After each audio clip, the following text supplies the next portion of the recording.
Wherever you go, whatever you do, throw a little at it. Omax, Vest and Briefs. Trichy Thillai நகரில் சாலையோர நடைபாதைகள் ஆக்கிரமிக்கப்பட்டுள்ளதாக பாதசாரிகள் மற்றும் வாகன ஓட்டிகள் கடும் சிரமத்தை சந்தித்து வருகின்றனர்.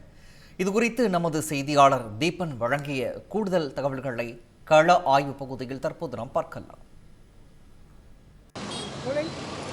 திருச்சி மாநகராட்சி இருக்கக்கூடிய 65 வார்டுகளில் பல்வேறு திட்டப்பணிகள் நடைபெற்று வருகிறது. குறிப்பாக பாதாள சாக்கடைகள் அமைக்கும் பணி, நடைபாதைகள் அமைக்கும் பணி என பல்வேறு திட்டப்பணிகள் நடைபெற்று வருகிறது.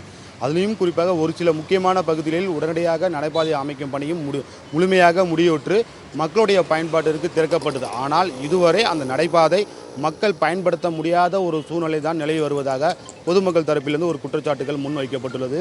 குறிப்பாக நாம் பார்க்கக்கூடிய இடம் திருச்சியில் இருக்கக்கூடிய மிகவும் முக்கியமாக பகுதியாக பார்க்கப்படக்கூடிய தில்லை நகர் பகுதி இருக்கிறோம். இந்த தில்லை நகர் பகுதியில் ஏகப்பட்ட மருத்துவமனைகள் மற்றும் பள்ளிகள் உள்ளிட்ட முக்கிய விஐபிகள் வசிக்கக்கூடிய ஒரு பிரதான ஒரு இடமாக இந்த தில்லை நகர் பகுதி பார்க்கப்பட்டு வருகிறது. இந்த பகுதியில் அதிக அளவில் பொதுமக்கள் பயன்படுத்தக்கூடிய பிரதான சாலையாகவும் இருக்கின்றன. இந்த நிலையில் இருக்கக்கூடிய நடைபாதையை ஆக்கிரமிப்பு செய்து பூக்கடைகள் மற்றும் உணவகங்கள், பழக்கடைகள், டீ கடைகள் என்று அனைத்தும் இயங்கி வருவதால் பொதுமக்கள் அந்த நடைபாதையை பயன்படுத்த முடியாத ஒரு சூழ்நிலையில் இருக்கிறார்கள்.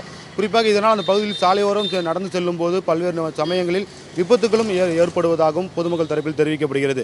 ஆகையால் உடனடியாக நடைபாதையை மீட்டு மக்கள் பயன்பாட்டிற்கு கொண்டு வர வேண்டும் என பலமுறை மாநகராட்சி அதிகாரிகளிடம் புகார் தெரிவித்தும் இதுவரை அதிகாரிகள் கண்டுகொள்ளாமல் மெத்தன போக்கில் செயல்பட்டு வருவதாக தெரிவிக்கிறார்கள். குறிப்பாக காலை மற்றும் மாலை நேரங்களில் இந்த பகுதிகளில் சாலையோரமாக மக்கள் நடந்து செல்லும் போது விபத்துகள் மட்டுமல்ல கடுமையான போக்குவரத்து நெரிசலும் ஏற்படுகிறது. ஆகையால் உடனடியாக நடைபாதையில் இருக்கக்கூடிய ஆக்கிரமிப்புகளை அகற்றி மக்கள் பயன்பாட்டிற்கு கொண்டு வர வேண்டும் என இந்த பகுதி மக்கள் கோரிக்கை வைத்துள்ளார்கள். திருச்சியிலிருந்து ஒளிப்பதிவாளர் அஸ்வின்குமாருடன் செய்தியாளர் தீபன்.